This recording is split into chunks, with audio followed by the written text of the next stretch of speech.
This program was first broadcast on Canterbury's community access radio station Plains FM 96.9 and was made with the assistance of New Zealand On Air.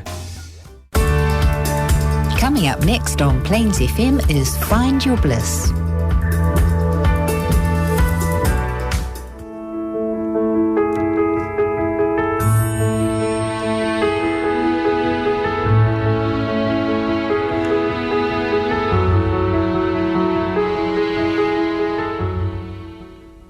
Good morning, Bliss lovers. It is Rebecca Davison here. How are you? Welcome to the Find Your Bliss show here on Plains FM. Every Thursday morning at 9 a.m. we come to you live to talk to you all things metaphysical, intuitive, psychic and supernatural. And today here on the Find Your Bliss show, it looks like it's stopped raining outside now, but I would have to say this must be one of the coldest and wettest days of the years here in Christchurch so far. Freezing out there. But I walked probably, not even 100 metres to get into the building and was absolutely saturated because I didn't have an umbrella. So wherever you are, I hope you're warm and dry. If you're in the Northern Hemisphere, I hope you're having an amazing summer. Here in Christchurch, it's got to be good for that skiing for sure at this level of temperature. So welcome to the show, folks. Today we are talking about adjusting your perception of reality. Now, what does that even mean? So the quote by Anais Nin really does encapsulate this really beautifully. And she said, "We don't see the world as it is, we see the world as we are." Which means that we all have a perspective of reality. We have our own perception of reality and how that unfolds. And this is really important in terms of spiritual awareness and awakening and creating your own reality. And especially if you don't like your own reality, how can you decreate it and then recreate it in a way that really works for you? So first of all, I think it's really important to actually start thinking about the fact that your filter is made up of. So we talk about this quite a lot before. When you're born, you go through all the different brain frequencies. So you go from, delta to gamma to theta to alpha to beta, I believe. So we spend time as a child going through different brain frequencies. And what that does means that as a child especially, we're very open to just learning what it is to being a human being, right? We're imprinting our reality. As soon as you're conceived in your mother's womb, you are imprinting her energy, her reality, her energy, her vibration, and this can become part of your belief system. This can become, hi Brian, how are you? Nice to see you. Just if you don't know, folks, if you're listening to the podcast, you can always watch the first 20 minutes of show on the show on my Intuitive Life Academy page. So we're talking about shifting your perspective, but realizing where it's created from. And that is from all your current experiences. So where you're born, what sex you are, what culture you come from, all of those things impact what language you speak, what rituals you have as a family, how you choose to interact, what your religion is. All of those things contribute to your filter, to your circle of influence, shall we call it, in terms of how you see your reality. What experiences you've had as a child, especially if you've had any trauma, that's going to affect your reality in a different way. It's going to create a different filter, which is why it's so important as an adult to actually get to that place of self-inquiry where we go, do I like my perspective of reality? And this is very often very noticeable when we see other people around us having a life experience that we would love to have.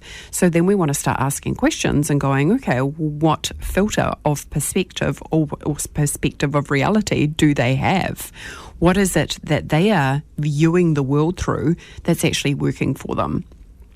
So if you see your perspective, I guess, some people might call it rose-tinted glasses. That's what happens to us, right? When they use that expression, when you fall in love, that you're seeing the world through rose-tinted glasses. But I want to ask you, if it comes down to a choice of having a rose-tinted filter, which makes everything rosy, pretty and sunny, or a filter that makes everything kind of dark and grey, what filter are you going to choose? So really being in that space of asking yourself, what is it? Where am I going to choose to place my attention? And some of the ways that we can start to do that is what I want to talk about today, the 3 steps that you can take to start shifting your perspective of reality so you can shift it into a reality that really works for you. And a lot of this comes back to doing energetic and intuitive work, of course, because to really manifest your reality that you want, you need to be open to it. You need to be receptive to it. And that's actually an energetic process. But in terms of working with your mind, these are 3 steps that you can start to take that'll be really beneficial. It's Eckhart Tolle who basically says that your spiritual awakening occurs when you realize you are not your thoughts. So let's talk about this to start with, because this is really the first step. The first step is realizing you are not your thought process. So how do we start to separate out from this? So I want you to just imagine for a moment that you're the little dog looking out the window, looking at the cars. Now, this analogy was told to me by, I think it might have been Deborah Joy, a friend. And I just thought it's one of the best analogies I've ever heard when it comes to helping you to separate out from your own rational mind. Because often what happens, right, people have a thought process and they're kind of in it. They're like, they can't see the wood for the trees. So they're in the thought process. They're like, this is what's happening to me. And it's difficult sometimes to realize that you can actually change that thought. Your thought is not happening to you. It's kind of like what we call the monkey mind or the chatterbox brain, where your mind is often unsolicited and it's just having a field day in terms of what it's thinking.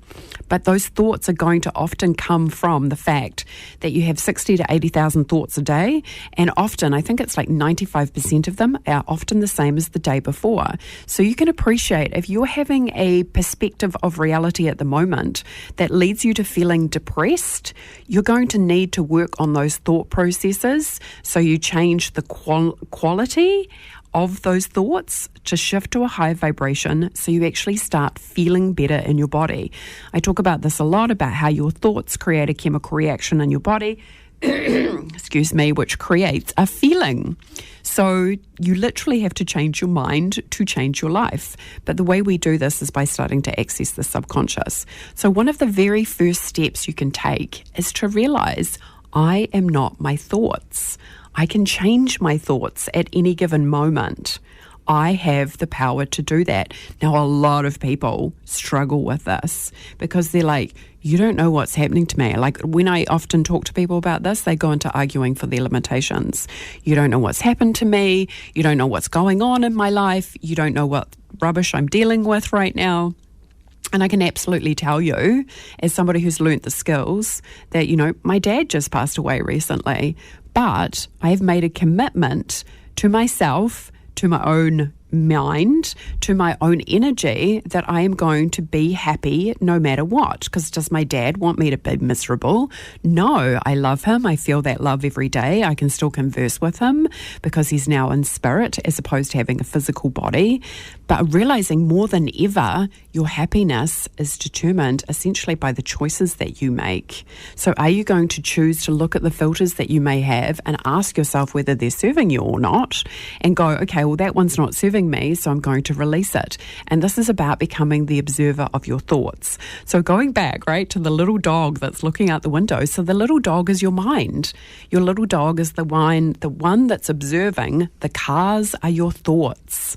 So the cars, and it's just kind of a great analogy to help you kind of create that separation that's required to go, this is, like my thoughts, the car is not really who I really am. I am the observer. I am the mind observing it. I am the limitless being observing the thought.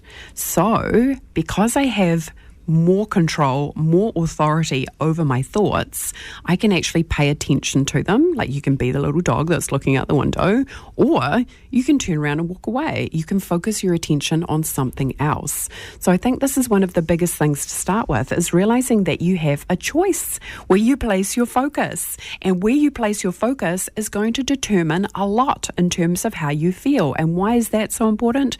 Because how you feel and your vibration affects your reality. If you're running a lower vibration, you're probably going to be feeling miserable.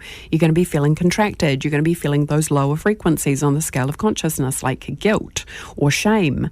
Then we start working on it, and then we can move our energy and our emotional energy to a higher vibration by choosing to notice where we're placing our thought process, and it creates more expansion. Why do we want to do that? Because the people who are having the most fun are the ones who have the most expanded energy. Right, they're open to receiving all the goodness that the universe has to offer. They're in the energy of like, yes, this is totally safe, right, and good for me to receive this. There's no defensiveness. So again, we want to start harnessing the power of our thoughts to be able to create an energy that we want to live in. So the first thing to do is to start to realize I am the observer of my thoughts. Now, how do we start doing this? Well, first, use that analogy of the little dog, right? If you're just noticing your thoughts, what I would encourage people to do is to each hour check in. This is why I'm always asking my clients, how are you feeling? Right? Why? Because they have to take their attention inwards, which is really important in terms of spiritual development. Excuse me, getting to know yourself. Getting to be very aware of what it is that your body is feeling, right, through perception, because your body is the way that you perceive, it's through your body that you're perceiving your reality, what you can see, what you can hear, what you can taste, what you can touch, in terms of turning around and going, actually, how am I going to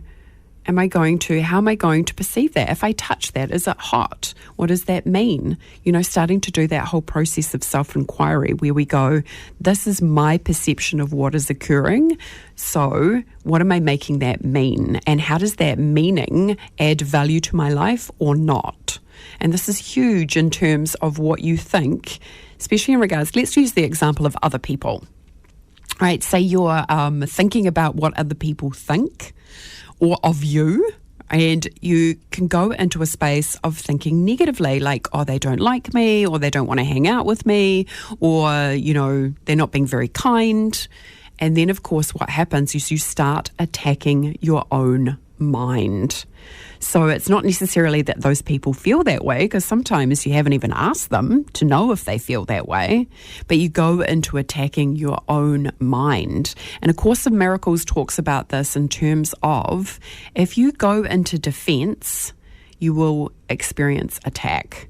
We think about it, it's like the law of cause and effect. If I feel like I need to be defensive, then I'll go into attacking myself. And this is never more so if you're running defense mechanisms. Now, what's a defense mechanism? A defense mechanism is where you've felt hurt previously, often shows up as a heart wall, can energetically kind of look like and psychically look like armor, where it's not, you've felt hurt. So you put up a defense, and therefore you kind of shut your energy off. You shut yourself down. You shut your heart down.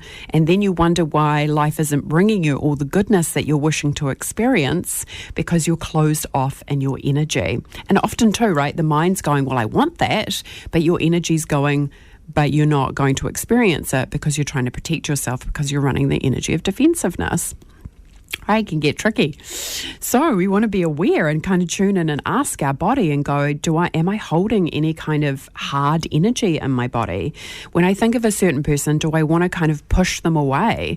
Am I going into defensiveness? And this is one of the ways that we can start to be aware and go, that's really interesting if I'm doing that, because that means there's a part of me that believes on some level that I'm going to get hurt if I interact with people. So we need to learn what it takes to continuously keep ourselves open. So you can see this is a mind, but also energy experience. If your mind's sitting there going, that attacking itself, going, oh, that person's out to get me, or they're going to hurt me, right? Your body is going to respond feeling like it needs to be defensive. But the ultimate trick is to go into defenselessness. right? What? And often too, that can feel counterintuitive, right? If your brain's going, but I'm going to get hurt, and your body's going, I need to protect myself. The greatest spiritual truth is, what is it that you're trying to protect yourself from? It is a perceived experience of attack. And the irony is, the attack comes from your own mind. And I know this can be difficult to assimilate sometimes, because you have to think about this. All relationships that you're experiencing are created in your own mind. All relationships that you are having in your life, your relationship to your mom, to your dad, to your brother, to your sister, to your cousins, to your family, to your kids, to your partner, to your boss, all of those relationships are created in your own mind. You are the perceiver of your reality. You are the one who has control over whether you see the filter through love and kindness or defensiveness and attack. Right? And this is huge in terms of your own personal happiness. So I'm just going to ask you to kind of sit with that. Like, what would it take, first step, to be the observer of my own thoughts? How do I do that? I'd use the analogy of the little dog looking out the window, noticing the thoughts go by. Right? The little dog also doesn't want to run out into traffic because it's going to get run over. That's what happens when we believe we are our thoughts. And when we have a thought process, we can believe it's true, like it's real, right? It's happening to us in that moment. That's why we want to start using questions. Is this even true? Is what I'm thinking right now kind? And is it necessary? Is it actually contributing to the life that I wish to create? Because if it's not, then it's like all bets are off, right? Realizing that you're the authority, so you get to say, you know what? That's not serving me. That thought process isn't serving me. And this is Self-Mastery 101. If you can actually learn how to do the process of self-inquiry, identify that these thought processes are not serving me, these ones do. And again, a lot of people might go, oh, that's disingenuine, or that's not real, or that's not reality. The irony is, where you're placing your perspective in a negative way, that's not reality. You didn't come here to suffer. The universe didn't drop you off on this planet and say, good luck, kid, that's it. You know, the universe has helped you to grow and evolve, and our journey really is one of contrast, where we experience that contraction and then we cross the bridge into spiritual liberation and freedom. But it's your choice. Are you going to cross the bridge? Are you going to step onto the bridge? Are you going to step into that place of like, you know what? I have to do something about this. I have to regain, and often it is through a lot of contraction. Excuse me. Often it's through a lot of contraction that we actually make the decision to walk across the bridge into experiencing our spirituality in a much bigger and deeper way. Why? Because you don't have any choice. You know, if your energy's really contracted and you're feeling really miserable and you're at rock bottom, where do you go? The only way you can go is up and out in your energy. And to do that, you really need to learn how to flip your energetic frequency. You need to learn how to, instead of having the thought process that takes you down into a low vibration, you need to learn how to have a thought process that pushes you back up. Like, you know, Abraham Hicks would talk about it as getting into the vortex, right? What do you need to do right now to feel good so you can have energy flowing in the way that really works for you? One of the first things you need to do is start being aware of the quality of your thoughts. Does this bring a high vibration in, or does it not? The next one, of course, the next step, and a lot of people are like, oh, that's so boring, and I've heard it a million times before, and that is to learn to meditate. Right? And let's talk about meditation, because everybody often goes, oh, that's so boring. But what you're really doing is you're choosing to show up to the infinite spaciousness within you. You're choosing to be the person who's going to be present to God's source energy within you. And why do you want to do this in terms of your thoughts? Initially, I would definitely say the process and practice of meditation is learning to start practicing to be the master of your thoughts. to choose spaciousness. Because what happens often when we sit down and meditate, what's the first thing that happens? Your shopping list comes in, you have all this other energy that pops in terms of this is what I've got to do, oh my goodness, the kids are struggling with this, I've got to pay that bill, I've got to pick up the dry cleaning, I'm under so much pressure at work. Like your mind is often really scattered. Excuse me, your thought processes are often really scattered. And what the process of meditation really is to help you to learn that you're not your mind, you're not your thoughts. So when you're first starting meditation, one of the best things you can do is see it as a practice. Right, that's why you have to show up to it every day or as often as you possibly can to learn how to quiet your mind. Right, because you are not those thoughts. You are the one that is present to those thoughts. So when you do that, you actually start to learn the truth of who you really are. And the process of meditation, especially to start with, is really all about being still and then noticing your thoughts and coming back to a place of stillness. So if you're watching and you're learning to meditate, one of the best things I reckon you can do is focus on just this part of your body, which is under your nose and above your lip, and bring your attention back to that place. And it really is just a practice. Like you'll have all these thought processes and they'll be really scattered and your brain will go off onto a dimension, or you'll start thinking about a problem or an issue. Just when you notice that you have done that, bring your thought process back to this space. Concentrate on your breath. And to start with, that is the point of it, is to learn how to practice to bring your focus back to a place where you want it to be. So if you're starting to meditate, I would encourage you to think about it from that perspective. I'm actually just sitting here practicing bringing my thought back, or my focus back to where I want it to be. And of course, when you start doing that, if your mind's just been running amok, if you don't know how to interrupt your own thought process so you can shift it into something that feels better, then of course it's going to take practice to start with.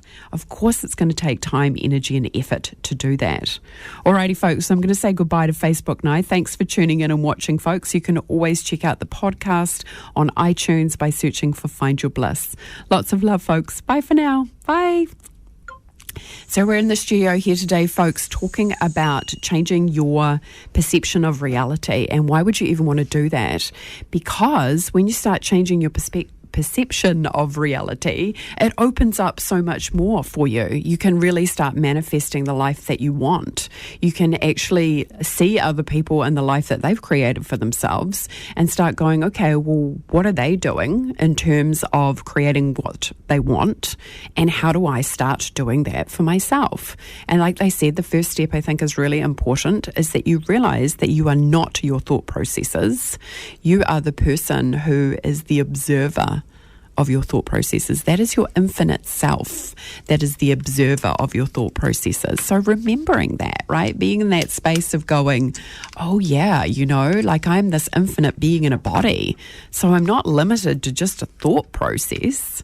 I'm way more than that, right? Give yourself some credit. But learning to be the observer of your thoughts, and this is one, how do we do this? We set an alarm on our phone and we ask ourselves, how am I feeling right now? What is my thought process? What am I thinking about? Is this a high quality thought? Is it contributing to the life that I want to live? Is the energy of this thought process making me feel good? Because really, when it comes down to it, a lot of spiritual and personal growth is just increasing your capacity to feel good. And why? Why do we want to feel good? Because it's easier to manifest what we want when we feel good, where we become into an energetic alignment with it. And, if you are, and this is often what happens, I see this a lot for people. They know this about the law of attraction. They know that they want to be in a high vibration to attract. But just remember that nothing is ever being withheld from you. Your job is to just to tune in and to do what you can every day to come into alignment. Please don't beat yourself up that if you have a bad thought or if you have a bad feeling, right? We want to learn to do both. We live in a polarized planet. We experience duality. What that means is sometimes that we need to do the harder work, the shadow work of sitting and being present to our feelings and our emotions, of being present to that within us, and then being in that space of allowing ourselves to feel it so the energy can shift, surrounding ourselves with a lot of love and light.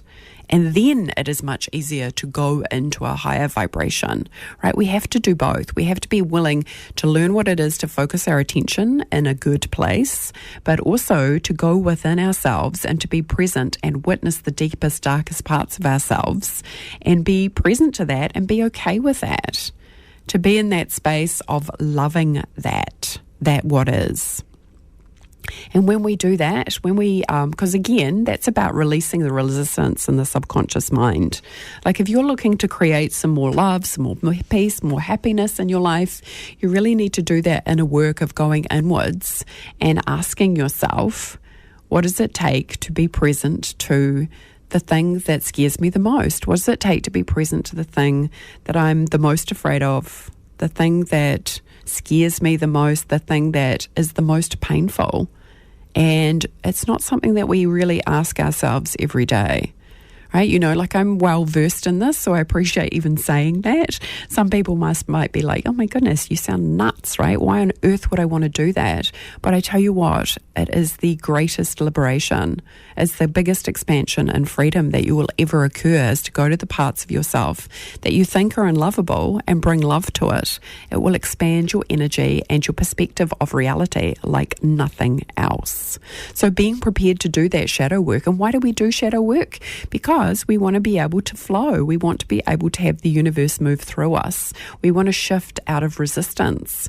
Resistance is what slows our manifestations down. You can literally have anything it is that you want, but if you're not prepared to adjust your perspective of reality or do the deep shadow work, then it's going to be a little jerky, right? It's going to take time. It's going to be difficult. It's going to be uncomfortable. When we unlock the doors and windows, and everybody is wired differently, so it's going to happen differently for different people. You don't want to ever judge yourself compared to somebody else's experience.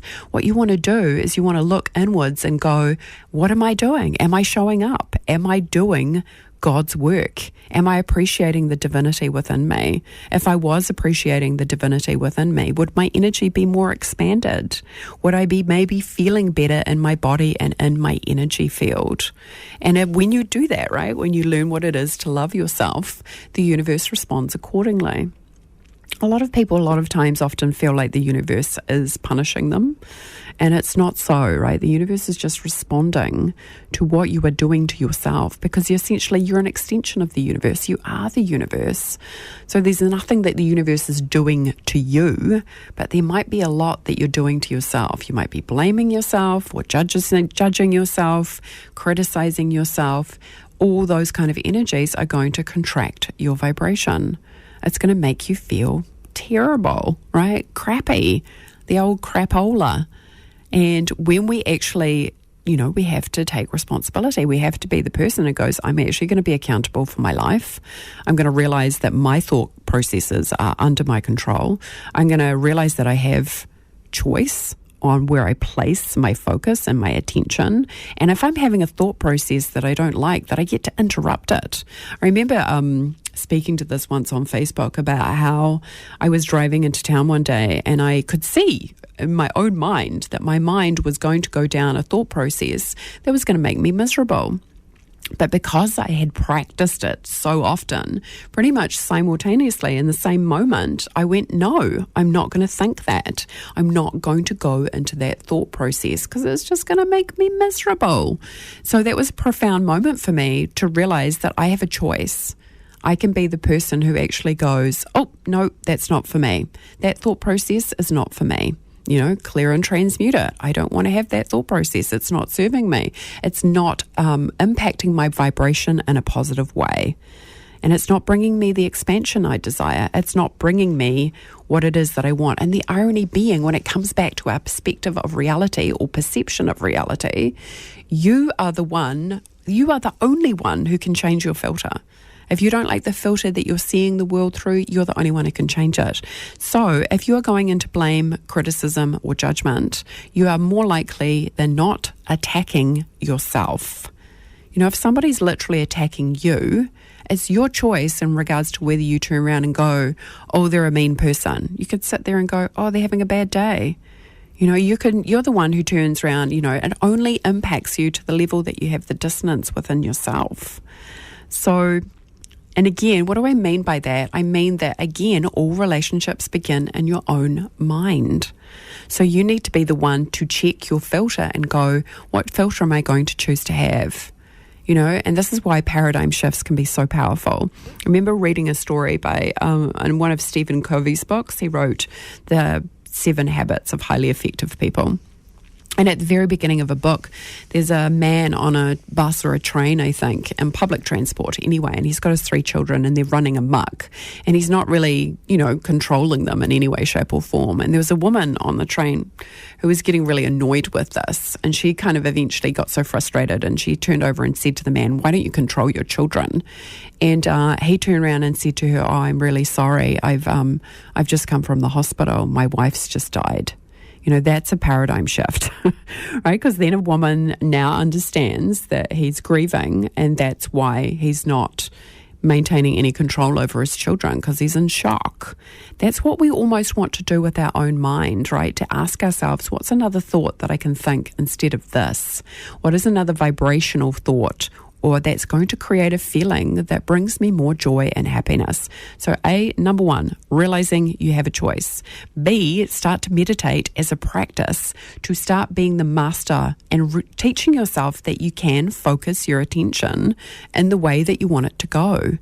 That's the benefit of meditation, apart from all the other benefits like reducing your blood pressure and helping you sleep better and creating more clear cognizance and having it be easier to be a human. Meditation has so many benefits, but one of them is to help you start mastering the fact that you are in control of your thoughts, not the other way around. See it as a practice of bringing your focus back to your breath. My best suggestion, especially when you're starting. I can meditate now and just drop into a space of stillness, but that's taken years to cultivate to get to that space, and to be able to do it easily because I can tune into my infinite self easily and quickly, and you want to live in that space as much as possible. You want to live in a place of peace and calm. So the next 3rd step really is to learn how to talk to the universe. And this is where you want to activate your intuition. You want to learn what it is to commune with the divine. And how do we do that? Of course, that's why we want to meditate, because we are opening ourselves up to that spacious stillness inside of ourselves. We're opening ourselves up to the part of ourselves that is infinite. And when we can learn how to be present to that energy, it gives us information. Hey, universe, I'm struggling with this problem. Then meditate, sit down and be present to the infinite within you. Hey, universe, I'm struggling in my job. Be present to the universe. Learn what it is to be still and communicate with the divine. Learn what it is to ask questions. Learn what it is to don't know the difference between your ego and spirit. One of the questions that I get asked often is, what's the difference between my intuition and fear? One of the first responses I would always say to people is, where's the location? If it's intuitive fear, gut instinct, like a location in your body that is saying, I don't trust this situation, it doesn't feel good, that is probably true intuition. If the fear, if you tune into your body and it's coming from your mind, right, it's in your head, that's where the energy or the focus is, you're probably just caught up in a thought process, right, that is contributing to you feeling afraid. So being aware of that in the first instance, but also too, your intuition has a different frequency. It has a different sensation and feeling behind it. And again, this is why we want to be aware of that, because that in itself can adjust our perception of reality. Really at the end of the day, I remember asking myself this question years ago, if this is all just a crazy, beautiful dream, how do you want the dream to go? You want it to be the most amazing dream ever. You know what it's like when you wake up and you've had a really great dream. You want to be able to create your life that way, and you literally can, because you are the perceiver of your reality. You are the one who is observing. You are the one looking at things and making a judgment on those things. Judgment as in, this is what I see, this is what I'm perceiving. You're the one who's determining whether you get to see it or not, right? That you get to be in that space of, are you choosing to see luxury? Are you choosing to see the soul of other people? Are you choosing to see limitlessness? Are you choosing to see abundance everywhere? You're the one who gets to adjust and change your filter and your perception. So this is a really, really powerful thing to be aware of. I am the creator of my reality. So if I don't like my reality, I get to change it. How do I go about doing that? I can learn that I am not my thoughts. When you create space between yourself and your thoughts, you start seeing the forest instead of just the trees, right? You can't see the wood for the trees. You know that expression? When you start being the observer of your thoughts, you create expansion. And that expansion is the divine perspective. All suffering is caused from too limited a perspective. When we expand our perspective out and we can see the whole truth from the universe's point of view, the universe will show you why a circumstance is happening in your life. It's actually for your benefit. Everything that happens in your life is for your benefit. And realizing that, because sometimes, right, and again, I hate the concept of lessons. I don't think you're here to learn anything, but you want to start asking questions so the universe can show you what the true perspective of what occurring is. Because often we talk about tests or feeling challenged or the universe is testing me. It's kind of like, well, actually, what does it take to just shift that perspective completely and go into what is the wider perspective here? What is it that I am experiencing? What is the benefit of this experience? Because sometimes that's why contrast occurs, is to show you how good it is when you don't have it. Right? Sometimes we need contrast to motivate ourselves to go, oh my goodness, this is crappy. What am I going to do? I have to shift something. I have to change my perception of reality because the perception that I'm having right now is really painful. I'm essentially attacking myself because nobody attacks you as much as you attack yourself. Nobody flagellates you as much as you flagellate yourself. Nobody's as mean to you as you are to yourself because you are the one who's having your relationship with yourself all the time. In the Facebook group, folks, I did a self-worth week, which was 5 videos on essentially, how to raise your self-worth. And one of them, of course, is to be very aware of the words that you use. Are you using words like love and kindness and peace and harmony in your everyday vocabulary? Why? Not just because they're nice words, but because they actually have an energetic frequency. So when you say them out loud, they shift your vibration. If you're going to sit there and talk about things that make you feel miserable, that's going to move out into your vibration. So realizing that you have a choice, and this is where the accountability piece comes in, and people often rally against this. And I get it. I know what it's like to be in a circumstance where it's like you feel like it's being done to you. One of your greatest triumphs and shifts can be realizing that you are doing it to yourself. I know, it's so confronting, right? To kind of go, why would I do this to myself? That's what we have to ask ourselves. That's what I'm here to show you. You are attacking yourself, right? When you're having a thought process that is not loving, that is not kind, you are essentially attacking yourself. And that in itself is an illusion because you are love frequency. It's like you've had a momentarily lapse of reason and you've forgotten who you really are, and that's why you're attacking yourself, because you think in some way, shape or form that you're weak or you're not good enough. But if you know your infinite self, you know your infinite self is divine love frequency. And when you know yourself as infinite love, there's nothing to defend. You don't need to defend yourself against anything because you are already whole and perfect and lovable. You don't have to go into any kind of distortion, right? You don't have to prove anything to yourself or anyone else. You can simply just be in those love frequencies. And you want to make that commitment to be in those love frequencies so you can be open and so you can manifest what it is that you want, right? And again, I've made such a huge commitment to this in my own life, especially in terms of, and there have been things and again, there have been things in life, and I'm sure you've experienced your own, which are challenging. And again, if you've experienced trauma, it may even be more challenging still. But realize even in looking through the world through a perception of trauma, again, I get it, it's confronting, it's a choice. Right? We can get stuck in archetypes like the victim or the martyr. Those energies don't serve us. We want to be aware of that within ourselves so we can go, oh wow, look what I'm doing. I'm choosing something that goes against my infinite self. And what would my infinite self say to me right now in terms of actually doing that? It would probably just be really loving and kind and say, oh, you've just forgotten. You forgot for a moment who you were. So I'm just here to remind you that you don't need to go into defensiveness. You don't need to go into attack. You can release that filter that you have on reality that is you're trying to reinforce to show that people are cruel or unkind or mean. You can let that go. You can come back and know yourself as infinite love. So if somebody is being unkind or cruel, you can actually send them love instead of going into judgment, because there's no dissonance within you. It's not going to land with you because you know yourself as divine. And therefore you can see the divinity in the other person. You can see that they have forgotten who they really are. And you can hold that space for them to just be loving and help them to remember.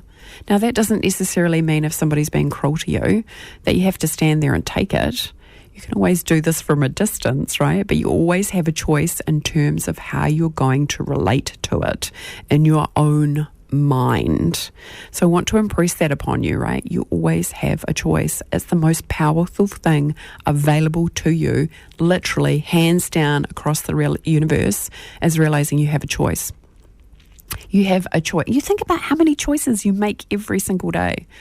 What time am I going to get up? Am I going to get out of bed right now? Shall I brush my teeth now? Shall I have a cup of coffee now? What shall I have for breakfast? What do I need to get for the kids today? Where do I get that from? Making decision, what store to go to get it.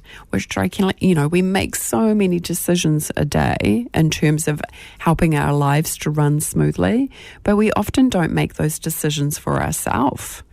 What would it take for me to make the decision to speak lovingly towards myself, to be present to the divine within me, to allow my energy to expand, to allow myself to be in an upward vibration that feels really good, to do, again, the Abraham Hicks rampage where you're like, I get to feel good in any given moment. And in this moment, I can choose where I place my attention, and I choose to place my attention on something that makes me feel good. This is why, as part of a daily practice, I always encourage people to do gratitude, express appreciation. And a lot of people go, they roll their eyes and go, I've heard that a million times before. But it's not about writing a list and going, okay, I've written down 10 things that I feel grateful for. It's about getting into the feeling that those things bring you. How good is it to be able to turn on the light and to appreciate that? To appreciate that you're not sitting in the dark, that you probably had access to a heater today, Or if you didn't, what would it take to be able to create that by changing your perception or your filter of reality? What would it take to go into a place where life is loving and kind and supportive and wonderful and have those circumstances unfold? This is literally how you create your life. If you go out thinking that everything is a miracle, you will experience more miracles. It was Einstein who said that, wasn't he? You can go through life thinking that nothing is a miracle or that everything is a miracle. If it's simply a choice, what are you going to choose? And the thing is, we all know what it feels like to feel good. So really, what does it take to increase your capacity to feel good all the time? And a lot of people don't even think that's possible, because they are being ruled by their emotions and how their emotions showing up by a thought process that they've had, which is often touching up against old wounding, and you're cross-referencing it and going, yep, this is right about me. This sad thought that I'm having, it's true because I've had this experience in the past. That's why we need to do the shadow work, to go unpack it and go, No, I can release the energy on that. I can't change what has happened, but I can shift the vibration of it. So there's no charge anymore. So there's no contraction. So there's no feeling of sadness or fear, of doubt, of hurt, no matter what it is. This is why people, they can forgive their rapists, or they forgive the people who've really harmed them, or they can forgive people who've been unkind or said something mean or nasty, right? This is why forgiveness, again, helps you to shift. Again, people don't realize too, forgiveness is so important in terms of abundance. If you want to be abundant, you will sit down as soon as possible and write a list of all the people that you need to forgive and do it. If you want to be rich, you'll do it. You think about it, you can't run the energy of unforgiveness and be in the energy of expansion and create wealth at the same time. You really want to sit down and think about all the people that you felt hurt by, who are literally an extension of you under the law of one. The law of one mind is that we're all connected, right? We are all the universe's one creation. We all have a soul. We're all connected through that. So when you hurt other people, you're literally hurting yourself. When you judge, criticize, blame other people, you are literally attacking yourself. Learning non-judgment is crucial, and one of the ways to start activating that process is through the power of forgiveness. Forgive everyone, everything. My mum and I went out to lunch at the Lotus Heart a while ago, and on the wall it was written, what did it say? Which way did it go? I think it said, judge no one and you will be happy. Forgive everyone and you will be happier. Love everyone and you will be happiest. So this is our greatest gift, and this is where the spiritual pathway really opens up, when we actually choose and are willing to step into that space where we go, I'm going to forgive all the people who've hurt me. I'm going to experience expansion and salvation, essentially, by forgiving everybody that I've felt hurt by. Because when you forgive other people, you're essentially forgiving yourself. Or when you forgive yourself, you're also releasing other people from unforgiveness, because we're all connected. So we're all one big energy. That's why it's called universe, meaning one song. We are all singing together. We're all separate parts of pure source energy, but we're all helping contribute to the energy and the vibration of the planet. And this is why it's so important in terms of taking personal responsibility. That's why a lot of people are like, I want to go and save the world. And it's like, yeah, if you're wise, you will save yourself, right? You'll do the inner work of raising your own vibration, going and being with your shadow. Like, if you literally want to save the world, you will do the inner work. And again, often there's a lot, because we don't teach this stuff at school. We don't get taught how to manage our emotions. What would it take, right, for that to start occurring? I mean, they are starting to bring in meditation into schools, where children are learning what it feels like to tap into the peace and calm within them that is present all the time. Bidden or unbidden, the universe is always with you. It's your choice. This is why I help people to activate their intuition, because when they go, I'm going to make that choice to know myself intimately and to know myself from a completely different perspective, the perspective of the divine, and you can feel this within you. Right? If you've ever felt like there's more to life than this, or you feel like there's an energy that's kind of bumping up within you, kind of saying, hey, there's more, don't you? Listen to that. That is your intuition. That is your soul saying to you, there is more waiting for you. And this is the beautiful thing that Abraham Hicks talks about as well, about having everything that you want held in escrow.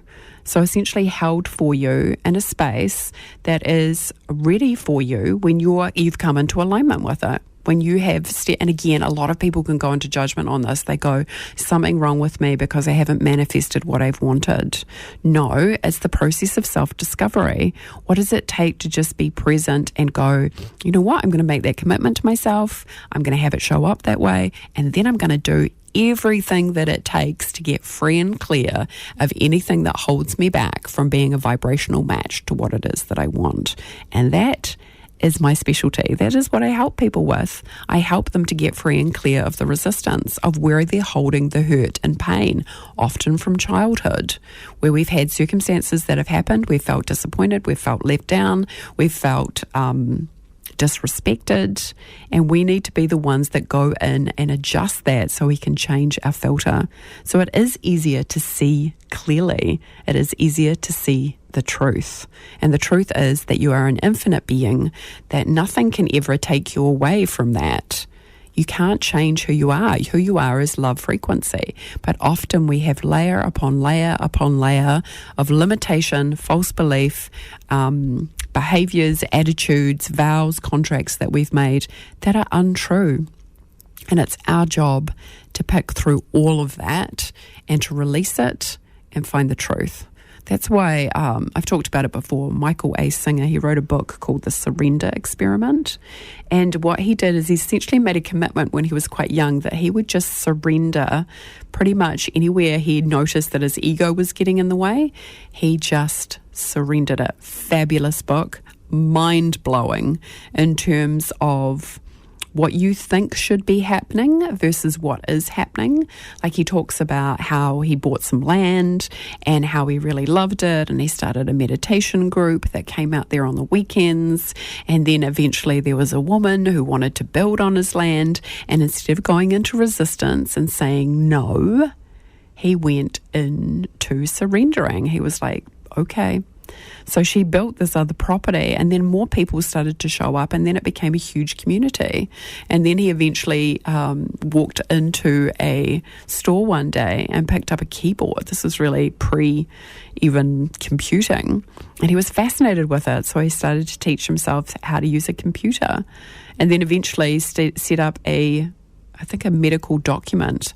So between the doctors and insurance companies, documents online that doctors could use to fill insurance forms out more quickly, became a huge multi-million-dollar business, and then eventually had this huge office space, like a huge compound, right, with heaps of employees. But one day they got busted by the FBI for fraud, and he couldn't even believe it was happening. It was occurring. It was one of his staff members who'd been fraudulent, but of course, basically indicted the whole company. And the process of surrender that he went through with a 6-year court case, constantly surrendering it up to the universe, not in, trying to control the outcome. And this is often what happens for people, right? We don't trust the universe. And then what happens is we go, I have to control this myself.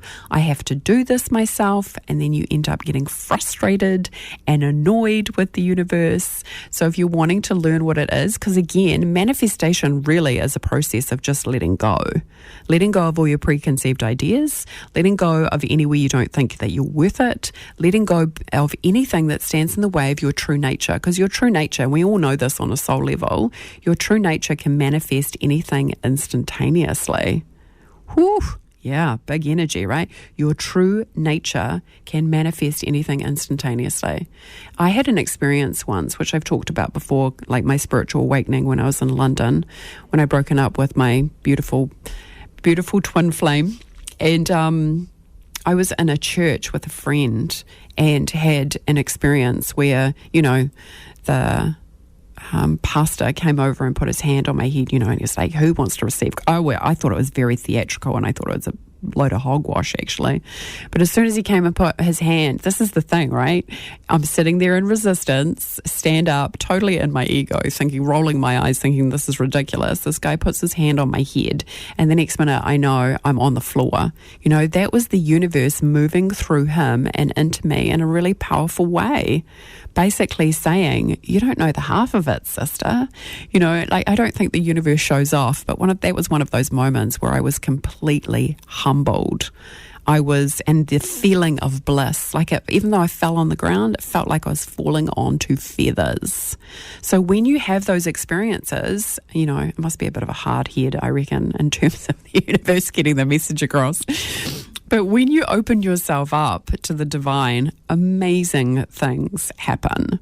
So if you're interested in learning what it takes to live your life as though it's a miracle, do come and join us at the Intuitive Life Academy. We have a free Facebook group where we support each other every day to reach for our dreams and raise our vibration and release any resistance to get you into flow so you can feel good while you're manifesting what it is that you want.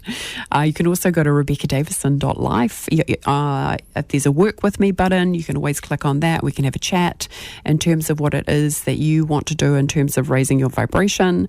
I've also taken on a beautiful onboarding assistant whose name is Michelle Ryder. So if you come into the Facebook group, you can book a call with her as well. We are a vibing group of amazing light workers who really want to be in that space of knowing what it is to truly know yourself at the deepest levels.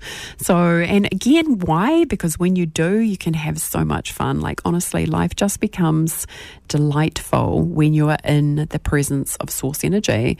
So our job is to bring more of that into your life and world so you can experience feeling good. Feeling good and happiness is your birthright. You did not come here to suffer. So if you're experiencing that, please do allow yourself to be supported into the next evolution of you. I'm sending you so much love and light, folks. It's always a pleasure to connect with you guys and, to come and share information which hopefully helps you in some way, shape or form in regards to shifting your vibration and being in that space of knowing your true self. I'll look forward to connecting with you again, folks. Until next time, lots of love. Bye for now. Bye.